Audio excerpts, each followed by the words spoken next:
ఈ వ్యక్తి ఈ అమ్మాయిలని అబ్యూస్ చేస్తూ ఉంటాడు. అండ్ ఈ అమ్మాయి ఏం చేస్తున్నావు అని అడుగుతుంది. అండ్ ఇంకో అమ్మాయి అంకుల్ చేయి తీయండి అని అంటుంది. అప్పుడు ఇతను నేను అంకుల్ లాగా కనిపిస్తున్నానా?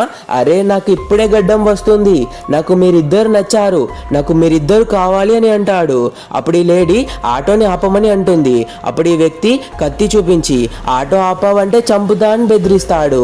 అప్పుడు ఈ లేడీ సరే ఎంత ఇస్తావని అడుగుతుంది. అప్పుడు ఇతను నీకెంత కావాలని అడుగుతాడు. అప్పుడు ఇతను ఈమెను అడిగితే ఈమె భయపడుతూ నన్ను వదిలేయండి, నేను ఇంటికి వెళ్ళాలి అని అంటుంది. ఇప్పుడు ఈ అమ్మాయి తెలివిగా ఆమెని వదిలే నేనున్నా కదా అని చెప్పి ఆమెని పంపించేస్తుంది. ఇప్పుడు ఇతను ఎక్కడికి వెళ్దామని అడిగితే దగ్గరలోనే మా ఇల్లుంది, నేను ఒక్కదాన్నే ఉంటా అని తీసుకెళ్తుంది. కానీ ఇంటికి వెళ్ళగానే ఇంట్లో చూస్తే ఇంట్లో పోలీస్ ఉంటాడు. అతన్ని చూసి పోలీస్ ఏంటి ఇక్కడ అని షాక్ అవుతాడు.